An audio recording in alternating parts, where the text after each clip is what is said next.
Hello friends, welcome back to my channel Himanshu classes. दोस्तों, BPSC head teacher examination बहुत जल्द लेने जा रही है और दोस्तों मैं जो आपको तैयारी करवा रहा था इसके डीएलएड सिलेबस का, वो मैं यूनिट के टॉपिक वाइज करवा रहा था। यानी एक यूनिट का टॉपिक वाइज मैं आपको लगातार एमसीक्यू डिटेल के साथ बता रहा था दोस्तों। लेकिन अब समय कम है, डीएलएड सिलेबस भी आपको देखना है, जीएस सिलेबस भी आपको देखना है, तो इसको ध्यान में रखते हुए अब मैं आपके बीच में यूनिट वाइज यानी डीएलएड सिलेबस का यूनिट वाइज आपके बीच एमसीक्यू डिटेल के साथ लेकर के उपस्थित हूँ। दोस्तों, इस वीडियो से पहले मैंने आपको बीपीएससी के हेड टीचर एग्जामिनेशन के डीएलएड सिलेबस का 3 यूनिट कंप्लीट करवा दिया हूँ। दोस्तों, आज इस वीडियो में मैं आपके बीच यूनिट 4 का एमसीक्यू डिटेल के साथ लेकर के उपस्थित हूँ। दोस्तों, मैंने इसमें क्या किया है पहले मैं आपको बता दूं कि जितने भी टॉपिक्स हैं उन सबसे इसमें मैंने क्वेश्चंस लिया है। साथ ही साथ जहां एमसीक्यू की ज़रूरत है वहां एमसीक्यू मैं आपको बताऊंगा, जहां पर डिटेल की ज़रूरत है वहां पर मैं आपको डिटेल में बताऊंगा। तो बहुत ही इंपॉर्टेंट वीडियो है, बहुत ही इंपॉर्टेंट क्लास है दोस्तों। आपको इसको अंत तक देखना चाहिए और ये आपके एग्जामिनेशन के लिए बहुत ही इम्पॉर्टेंट साबित होने वाला है। दोस्तों, फर्स्ट क्वेश्चन जो है कि ECCE का फुल फॉर्म क्या होता है, बहुत ही इम्पॉर्टेंट है ये। ऑप्शन आप देख रहे हैं, early childhood care and education, early children care education, early care child education या early care children and education. तो मैं आपको बता दूं इसका सही जवाब है option number A, early childhood care and education. आप बिल्कुल इसको याद रखेंगे, हो सकता है आपके एग्जामिनेशन में ये क्वेश्चन पूछा जाए। दोस्तों, क्वेश्चन नंबर 2 है कि राष्ट्रीय ECCE परिषद का मुख्य उद्देश्य किन आयु वर्ग के छोटे बच्चों के लिए अपेक्षित गुणवत्ता के साथ सर्वांगीण तथा समेकित विकास के लिए अवधारणा तथा प्रथा बनाना है। किसका? राष्ट्रीय ECCE परिषद का। अब देखिए, इसका जो सही जवाब है वो ऑप्शन नंबर सी है, 0 से 6 वर्ष। दोस्तों, ये प्रस्तावित है 0 से 8 वर्ष करने का। तो चलिए क्वेश्चन नंबर 3 क्या है वो देखते हैं। प्रारंभिक बाल्यावस्था को किस आयु वर्ग के रूप में परिभाषित किया गया है? राष्ट्रीय बाल्यावस्था को किस आयु वर्ग के रूप में परिभाषित किया गया है? तो इसका सही जवाब है थर्ड का, वो ऑप्शन नंबर डी है, 0 से 8 वर्ष। इसीलिए ये प्रस्तावित है दोस्तों कि वो 0 से 8 साल के लिए किया जाए। ECCE के बारे में मैं आपको पूरा डिटेल में भी बताऊंगा कि वो क्या है, आगे हम लोग बात करेंगे उस पर। देखिए, अगला है कि महिला एवं बाल विकास मंत्रालय द्वारा राष्ट्रीय ECCE नीति कब तैयार की गई? तो 4 का जो सही जवाब है वो ऑप्शन नंबर डी है, यानी 2013 जो है दोस्तों, इसमें महिला एवं बाल विकास मंत्रालय द्वारा राष्ट्रीय ECCE नीति तैयार की गई। तो ये आपको याद रखना है। क्वेश्चन नंबर 5 है कि बाल विकास मंत्रालय द्वारा राष्ट्रीय ECCE पाठ्यक्रम फ्रेमवर्क का निर्माण किया गया। तो इसका जो सही जवाब है क्वेश्चन नंबर 5 का वो है 2020, ये जो नई राष्ट्रीय शिक्षा नीति है उसके अंतर्गत। अब देखिए क्या है कि राष्ट्रीय प्रारंभिक बाल्यावस्था देखरेख और शिक्षा, जिसे हम लोग ECCE कहते हैं दोस्तों, जो नीति है ये सभी बच्चों के सर्वांगीण विकास के लिए प्रसव पूर्व अवधि से, यानी कि जब बच्चा जो है माँ के गर्भ में रहता है उससे 6 वर्ष की आयु तक सतत रूप से समेकित सेवाएं प्रदान करने की भारत सरकार की वचनबद्धता के अभिपुष्टि करती है। कहने का मतलब कि जब बच्चा गर्भ में होता है उसी समय से बच्चे के पोषण के ऊपर, स्वास्थ्य के ऊपर, माता के स्वास्थ्य के ऊपर जब बच्चा गर्भ में होता है उस समय देखा जाता है। फिर पूरे 6 साल तक उस बच्चे का ध्यान रखा जाता है और उसमें सर्वांगीण विकास सभी तरह के, न सिर्फ स्वास्थ्य पोषण बल्कि शिक्षा से भी संबंधित बातों पर ध्यान जब बच्चा बड़ा हो जाता है उसके बारे में भी हम लोग बात करेंगे। देखिए, राष्ट्रीय ECCE परिषद का मुख्य उद्देश्य 0 से 6 वर्ष की आयु वर्ग के छोटे बच्चों के लिए अपेक्षित गुणवत्ता के साथ सर्वांगीण तथा समेकित विकास के लिए अवधारणा तथा प्रथा बनाना है। देखिए, जो महत्वपूर्ण बातें हैं जो मैंने अभी आपको बताया कि प्रारंभिक बाल्यावस्था देखरेख और शिक्षा ECCE संरक्षित और अनुकूल वातावरण में, ध्यान दीजिए, संरक्षित और अनुकूल वातावरण में देखरेख, स्वास्थ्य, पोषण, खेलकूद और प्रारंभिक शिक्षा जैसे अभिन्न तत्वों को सम्मिलित करता है।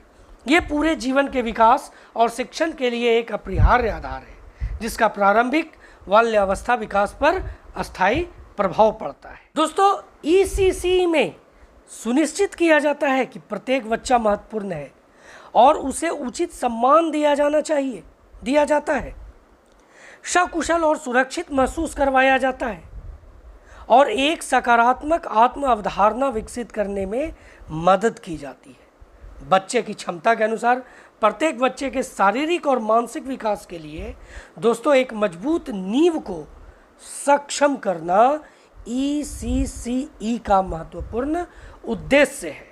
तो ये CCE का उद्देश्य है दोस्तों। अगर इससे रिलेटेड कुछ क्वेश्चन अगर एग्जामिनेशन में आपको पूछे जाएंगे तो आप कंप्लीटली उसका सही ऑप्शन लगाएंगे। अब देखिए आगे बढ़ते हैं, क्वेश्चन नंबर 6 है कि ECC पाठ्यक्रम कैसा होना चाहिए। अब ECC पाठ्यक्रम कैसा होना चाहिए, अब यहाँ पर जो ऑप्शन देख रहे हैं आप, अब देखिए यहाँ पर जो पहला ऑप्शन है, ध्यान दीजिए, बच्चे के विकास की दृष्टि से उपयुक्त होने के अलावा कार्यक्रम बच्चों के सामाजिक और सांस्कृतिक जीवन के संदर्भ से संबंधित होना चाहिए। तो ऑप्शन ए सही है।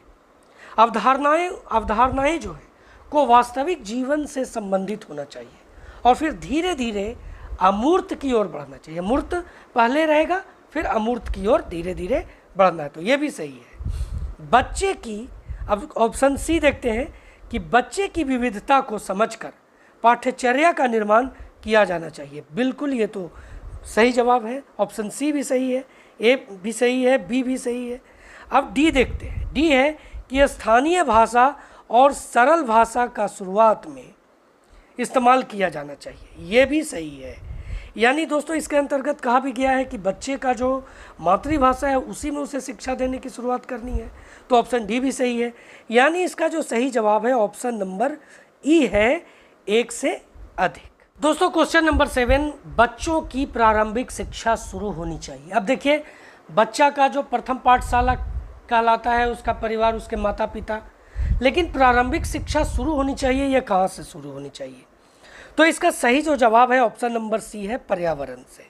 अब देखिए कि ECCE कार्यक्रम का निर्धारण बच्चों की विकासात्मक और प्रासंगिक जरूरतों को ध्यान में रखकर किया जाना चाहिए, जिससे अधिक आवश्यकता आधारित सूचनाओं और एक सक्षम वातावरण की व्यवस्था की जा सके।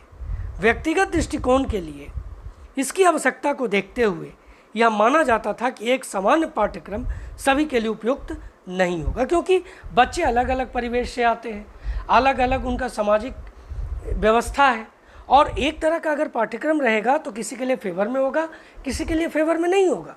तो इसके लिए ये बातें कही गई। क्वेश्चन नंबर 8 है कि प्रारंभिक बाल्यावस्था के दौरान हॉर्न का विकासात्मक परिवर्तन के आधार पर इसे कितने भागों में बांटा गया है? तो इसका सही जवाब है ऑप्शन नंबर ए, 2 भागों में। अब देखिए इसे 2 भाग कौन कौन से हैं? तो एक जो है दोस्तों ये जन्म से लेकर 1 वर्ष तक, और दूसरा है 3 से लेकर के 8 वर्ष तक। तो इसे आप याद रखेंगे। अब देखिए शिशु केंद्र या क्रेच क्या है? अब इसमें ध्यान दीजिए, ऑप्शन आप देख रहे हैं, शिशुओं और छोटे बच्चों के घर में देखभाल करने वालों की अनुपस्थिति में वैकल्पिक देखभाल के लिए बनाया गया है। तो दोस्तों 9 का जो सही जवाब है वो ऑप्शन नंबर ए सही जवाब है। तो बच्चों के विकास के लिए प्रशिक्षण केंद्र ये नहीं है, ये भी नहीं है, और दोस्तों ये ऑप्शन डी भी नहीं है। यानी इसका जो सही जवाब है वो ऑप्शन नंबर ए है, शिशु केंद्र क्रेच क्या है? तो शिशुओं और छोटे बच्चों की घर में देखभाल करने वालों की अनुपस्थिति में वैकल्पिक देखभाल के लिए बनाया गया है। चलिए 10 है कि 2 से 3 वर्ष के बच्चों को क्या कहा जाता है? शिशु, किंडर, टॉडलर या बॉयलर? तो इसका सही जवाब है ऑप्शन नंबर सी, टॉडलर कहा जाता है। देखिए क्वेश्चन 11 है कि निम्न में से कौन सी पूर्व विद्यालय शिक्षा के लिए अवरोध हो सकता है? पूर्व विद्यालय शिक्षा के लिए अब 11 का यहाँ पर ऑप्शन आप देख रहे हैं, और इसका जो सही जवाब है दोस्तों वो है नर्सरी शिक्षकों का घटिया वेतन, ये एक ऐसा चीज़ है जो ऑप्शन नंबर डी है, जो वो पूर्व विद्यालय शिक्षा के लिए अवरोध हो सकता है। बाकी जितना भी आप देख रहे हैं ऑप्शन, वो अवरोध नहीं है, वो उसके लिए बिल्कुल मार्ग प्रशस्त करता है। ऑप्शन डी इसका सही जवाब होगा। चलिए आगे बढ़ते हैं। क्वेश्चन नंबर 12 है कि मॉन्टेसरी ने शिक्षक को कहा है, तो मॉन्टेसरी ने शिक्षक को मार्गदर्शक कहा है। आगे बढ़ते हैं। निम्नलिखित में से कौन ECCE का उद्देश्य नहीं है? 13 का। अब 13 का देखिए, अच्छे स्वास्थ्य का विकास ये उद्देश्य है, अच्छी आदतों का विकास भी है, पेशे समन्वय का विकास भी है, नेतृत्व का विकास इसमें नहीं होगा। सही जवाब ऑप्शन डी होगा। तो क्वेश्चन नंबर 14 है कि बाल बाड़ी की स्थापना किसके द्वारा की गई थी? तो इसका जो सही जवाब है 14 का, वो ऑप्शन नंबर सी है, फ्रोवेल। फ्रोवेल ने बालवाड़ी की स्थापना सबसे पहले की थी। देखिए ICDS का मतलब है, बहुत इंपॉर्टेंट है ये सभी चीज़ें जो मैं आपको फुल फॉर्म बता रहा हूँ। 15 का जो सही जवाब है वो है ऑप्शन नंबर ए, एकीकृत बाल विकास सेवाएं, ICDS का। इंग्लिश में इसका फुल फॉर्म देखें तो क्या होगा ICDS का?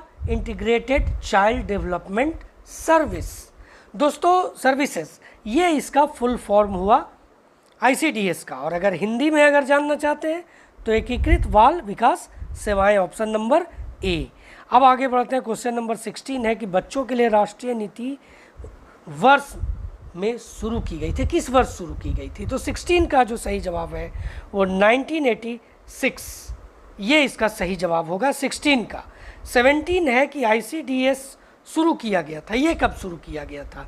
तो इसका जो सही जवाब है 2 अक्टूबर 1975 को ये ICDS शुरू किया गया था। तो क्वेश्चन नंबर 18 है कि NPE पेश किया गया था, किस वर्ष किया गया था?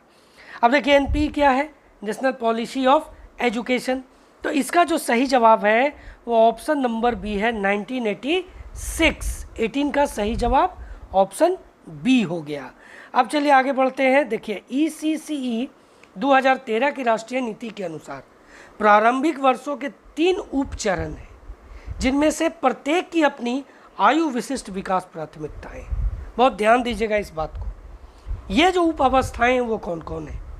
तो देखिए जन्म के लिए गर्भाधान, जन्म से 3 साल और 3 से 6 साल। ये जो आप बातें देख रहे हैं ये ECCE 2013 की राष्ट्रीय नीति के अनुसार, दोस्तों जैसा कि मैंने बताया, इसे 8 वर्ष करने का जो प्रावधान है वो चल रहा है। तो 3 से 6 साल तक ये ECCE 2013 की राष्ट्रीय नीति के अनुसार ये जो उप अवस्थाएँ हैं उसको मैं आपको बता रहा हूँ। अगर एग्जामिनेशन में ये अवस्थाओं के बारे में आपसे पूछा जाता है तो आप सही जवाब लगाएं। चलिए ECCE कार्यक्रम के व्यापक उद्देश्य एक बार फिर से देख लेते हैं। देखिए सुनिश्चित करें कि प्रत्येक बच्चे को सम्मान दिया जाता है, सम्मानित किया जाता है, सुरक्षित महसूस करता है और एक सकारात्मक आत्म अवधारणा विकसित करता है। ये पहला, प्रत्येक बच्चे की क्षमता के अनुसार प्रत्येक बच्चे के शारीरिक और मोटर विकास के लिए एक नींव का निर्माण करें। उसके बाद है दोस्तों कि उसमें अच्छा पोषण, दिनचर्या, स्वस्थ आदतें, स्वच्छता का अभ्यास और स्वयं सहायता कौशल विकसित करें। ये आप देख रहे हैं। अब देखिए बच्चों को प्रभावी संचार के लिए सक्षम करें और दोनों ग्रहणशील और अर्थपूर्ण भाषा को बढ़ावा दें, इंद्रियों के विकास और एकीकरण को बढ़ावा दें, बौद्धिक जिज्ञासा को बढ़ावा दें और अन्वेषण, जांच और प्रयोग करने के अवसर प्रदान करके दुनिया भर में एक वैचारिक समझ विकसित करें। सामाजिक कौशल, सामाजिक सक्षमता और भावनात्मक भलाई के विकास को बढ़ाना, ये उद्देश्य मैं आपको बता रहा हूँ।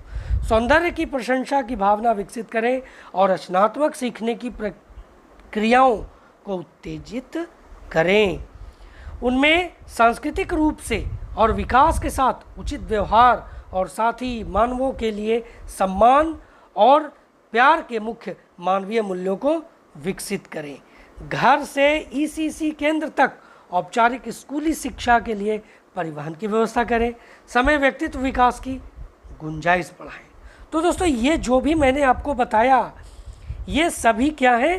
तो ECC कार्यक्रम के व्यापक उद्देश्य है। लघु उद्देश्य मैंने आपको बताया, अब ये व्यापक उद्देश्य मैंने आपको बताया। अब चलिए आगे बढ़ते हैं। क्वेश्चन नंबर 19 है कि ईसीसी का एक एकीकृत कार्यक्रम है जिसमें विभिन्न घटक शामिल होते हैं जो बच्चों के विकास और कल्याण में योगदान देते हैं। ये है या है? अब 19 का यहाँ पर हम लोग देखते हैं। ऑप्शन ए है स्वास्थ्य पोषण और स्वच्छता, बिल्कुल है। देखभाल संरक्षण, ये भी होगा।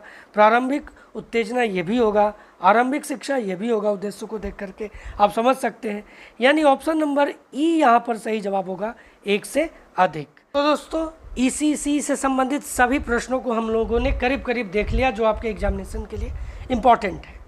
अब हम लोग आगे के टॉपिक्स में बढ़ते हैं जिसमें कक्षा में छात्रों को प्रश्न पूछने के लिए प्रेरित करना चाहिए, तो उत्साहित करना चाहिए, अनुमति नहीं देना चाहिए, रोक देना चाहिए। तो इसका जो सही जवाब है दोस्तों वो ऑप्शन नंबर ए है, प्रेरित करना चाहिए। चलिए नेक्स्ट क्वेश्चन है कि समावेशी शिक्षा में शिक्षक की कौन सी विशेषता सबसे कम महत्वपूर्ण है?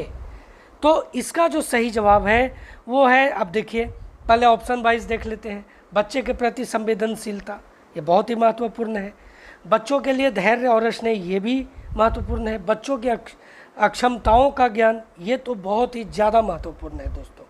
तो शिक्षक की सामाजिक आर्थिक स्थिति, ये महत्वपूर्ण नहीं है।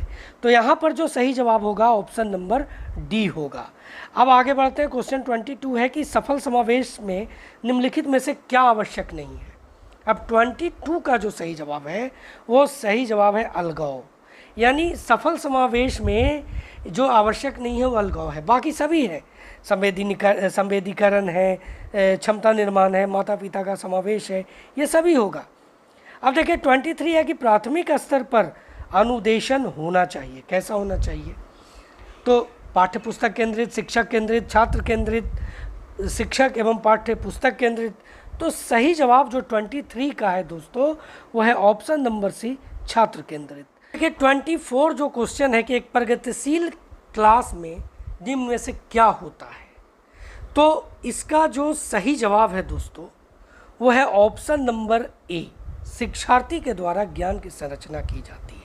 अब बाकी ऑप्शन को भी देखते हैं कि शिक्षार्थी के द्वारा निष्क्रिय रूप से ज्ञान प्राप्त किया जाता है, ये नहीं। शिक्षार्थी के द्वारा ज्ञात को उसी रूप में दोहराया जाता है, ये भी नहीं। शिक्षक के निर्देशों के अनुसार शिक्षार्थी के द्वारा ज्ञात का अनुसरण किया जाता है, ये भी नहीं होगा, यानी ऑप्शन ए सही जवाब होगा। दोस्तों क्वेश्चन नंबर 25 है कि निम्नलिखित में से कौन प्रगतिशील शिक्षा की अवधारणा के लिए केंद्र है?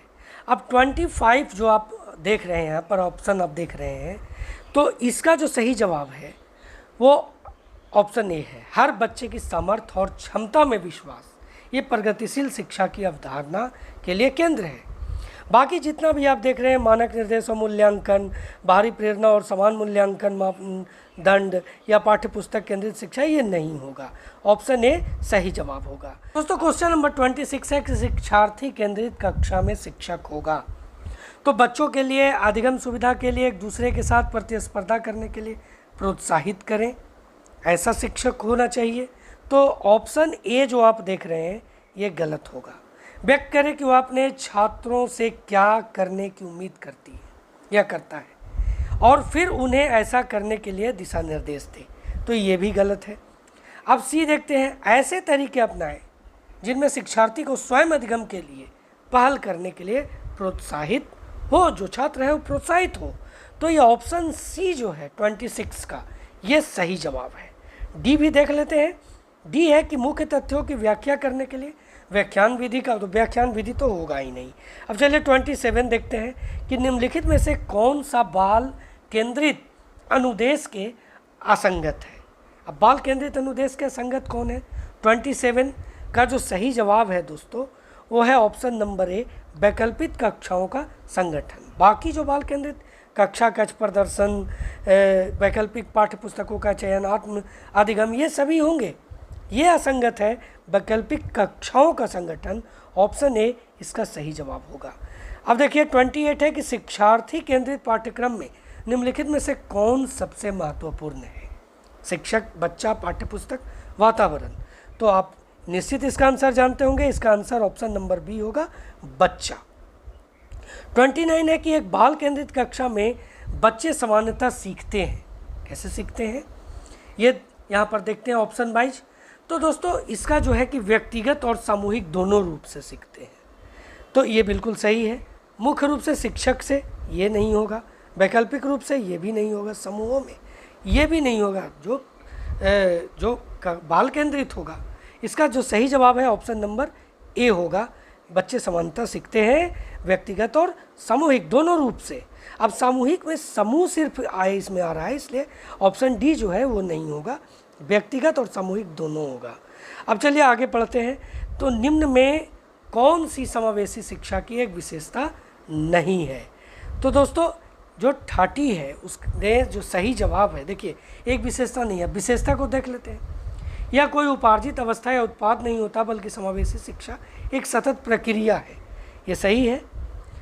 यह केवल विशेष आवश्यकता वाले छात्रों को सीखने में अभिवृद्धि प्रदान करती है, तो ये विशेषता इसका नहीं है।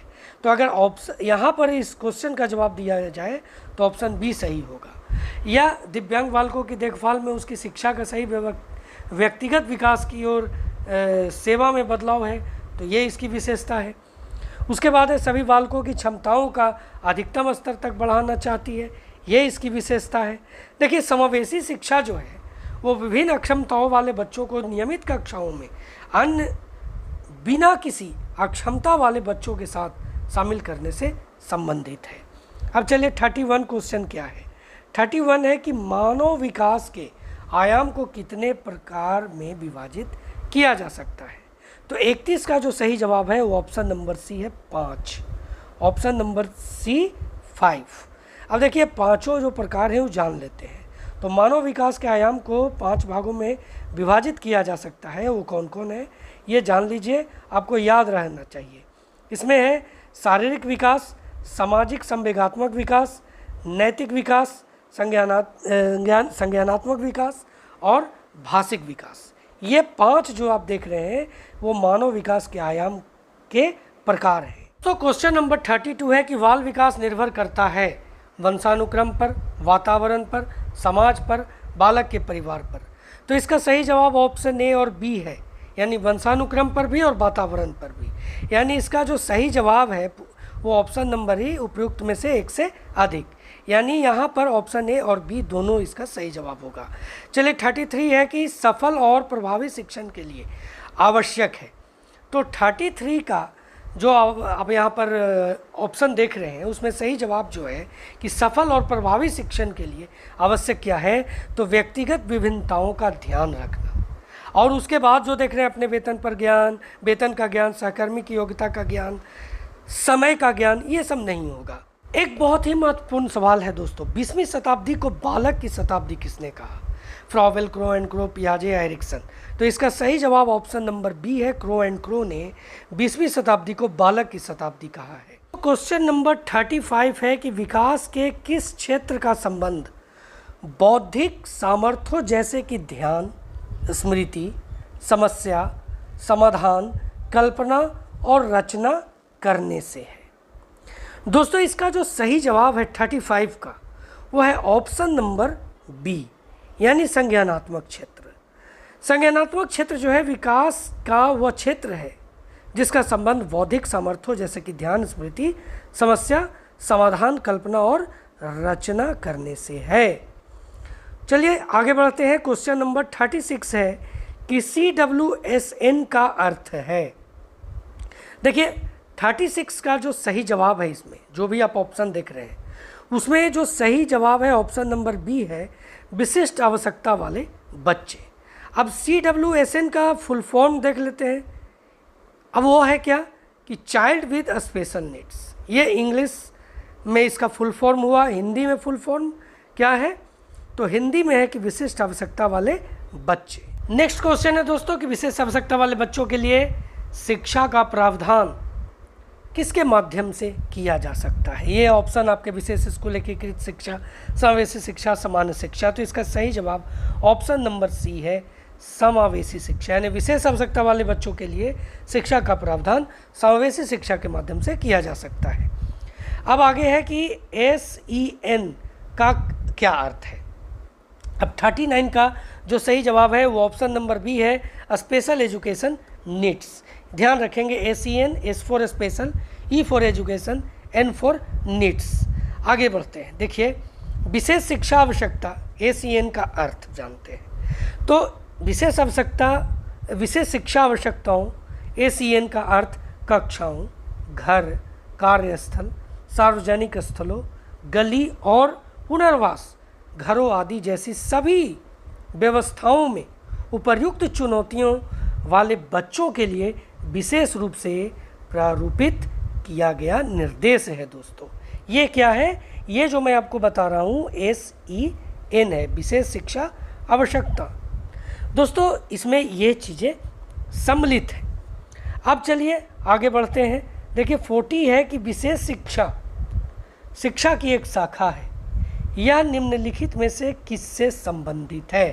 तो 40 का जो सही जवाब है ऑप्शन नंबर सी, यानी कि विशेष आवश्यकता वाले छात्रों के लिए निर्देश तैयार करना, ये संबंधित है विशेष शिक्षा की एक जो शाखा है, ये निम्नलिखित में किससे संबंधित है? तो यही इसी से संबंधित है। बाकी जो आप ऑप्शन देख रहे हैं वो नहीं है, विशेष आवश्यकता वाले छात्रों के लिए निर्देश तैयार करता है।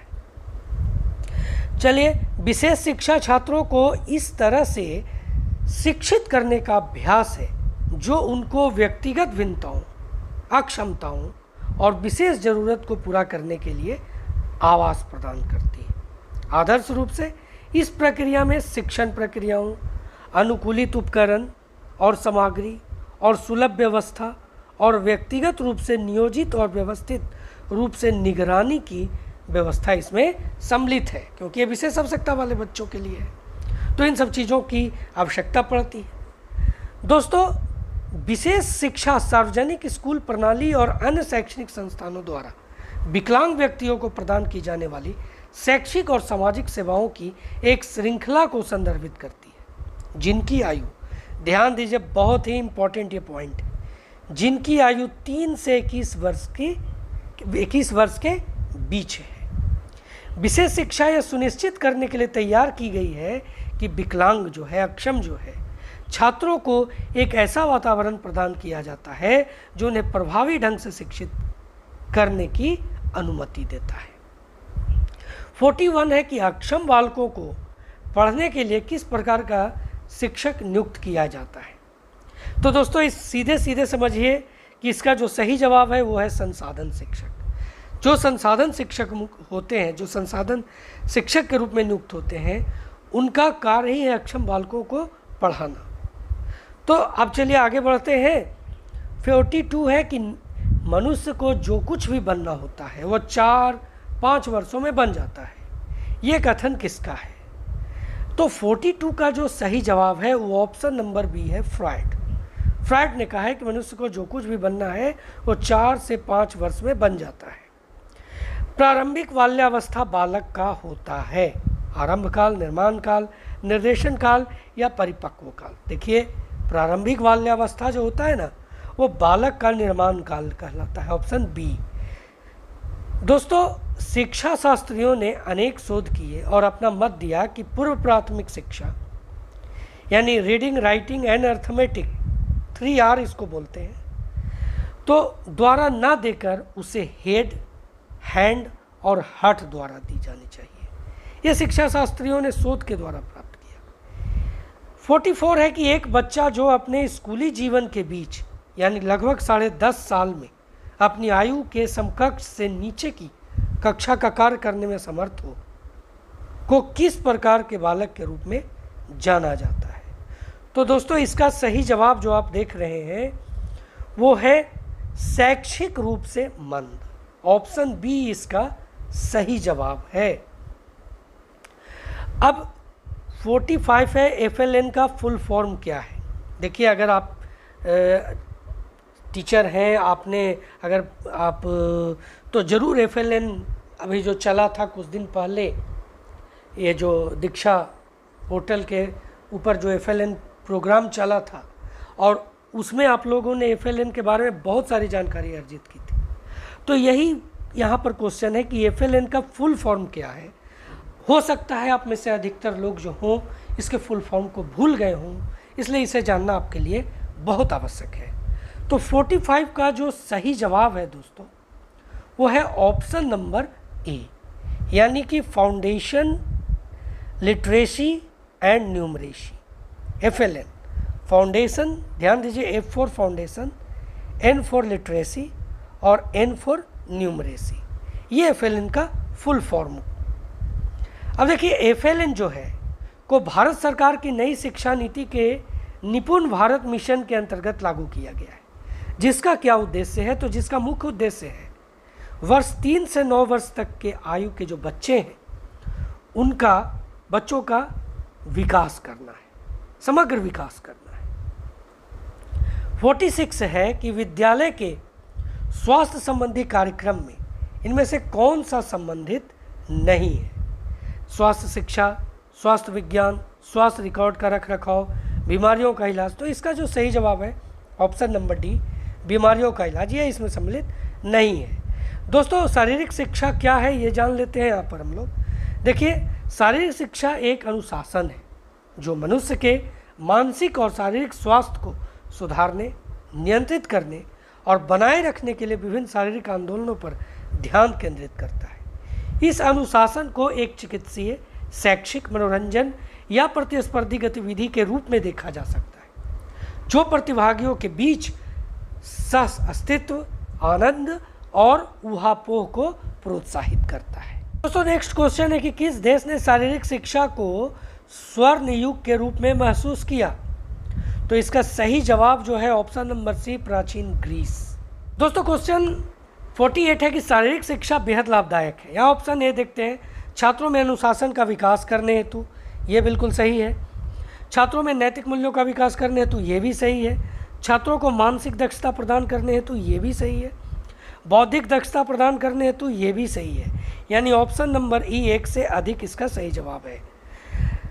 अगला है कि शारीरिक शिक्षा सामान्य शिक्षा का क्षेत्र है जिसका संबंध शक्तिशाली पेशीय क्रियाओं और उससे संबंधित प्रतिक्रियाओं से है। ये कथन किसका है? 49 का जो सही जवाब है दोस्तों वो ऑप्शन नंबर ए है, जेवी नैस का। अब 50 है कि भारत में शारीरिक शिक्षा को किसने शुरू किया था? Doctor Tarachand, general Cariappa, BD. Sodhi या H.C. बक। तो इसका सही जवाब है ऑप्शन नंबर डी, H.C. बक। अब चलिए आगे बढ़ते हैं। आगे है कि भारतीय शिक्षा आयोग द्वारा शारीरिक शिक्षा को मान्यता दी गई। कब मान्यता दी गई? तो इसका सही जवाब है 1882। दोस्तों कौन शारीरिक शिक्षा की प्रमुख शिक्षण विधि है? 52 की बात मैं कर रहा हूँ आपसे। देखिए यहाँ पर जो आप देख रहे हैं वो पहला जो आप देख रहे हैं मिरर विधि, ये सही है। दूसरा प्रोजेक्ट विधि, ये भी सही है। तीसरा प्रदर्शन अनुकरण, ये भी सही है। व्याख्यान विधि नहीं है। तो ये तीनों ये प्रमुख शिक्षण विधि है शारीरिक शिक्षा के। तो यहाँ पर सही जवाब ऑप्शन नंबर ई, एक से अधिक होगा। अब आगे बढ़ जाते हैं। शारीरिक शिक्षा क्या है? अब ऑप्शन ये है, शारीरिक प्रशिक्षण है, शारीरिक विकास है, शारीरिक निष्पादन है, शारीरिक संबंध है। तो 53 का जो सही जवाब है वो ऑप्शन नंबर बी है, शारीरिक विकास। दोस्तों क्वेश्चन नंबर 54 है कि शारीरिक शिक्षा में व्यक्तित्व का क्या संबंध है?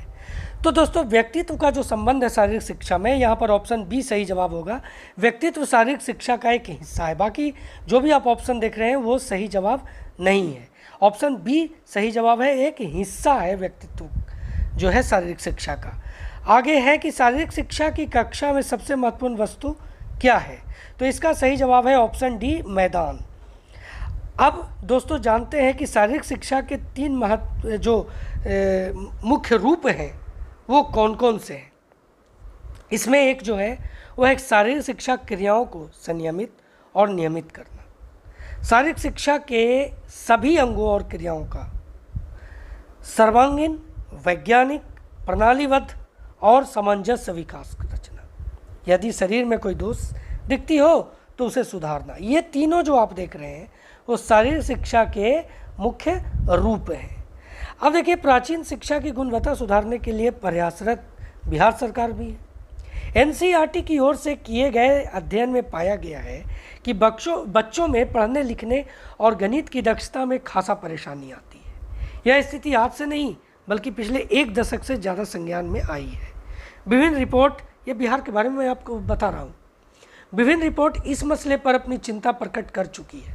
बिहार सरकार इन्हें गंभीरता से लेते हुए राज्य में प्राथमिक स्कूलों में गणित और भाषाई दक्षता खासकर पढ़ने और लिखने को कक्षा तीसरी और पाँचवीं में सुधारने के लिए प्रयास कर रही है। बहुत से प्रयास किए जा रहे हैं। बच्चों के विकास तथा प्रारंभिक बाल्यावस्था देखभाल और शिक्षा अर्थात ECCE early childhood care and education के संबंध में यह समझना आवश्यक है कि जिन बच्चों को उचित पोषण के साथ साथ भरपूर स्नेह, सुरक्षा, बातचीत व खेल के अवसर, अभिव्यक्ति के अवसर, प्रेरणा तथा प्रोत्साहन प्राप्त होता है, उसका विकास बेहतर होता है।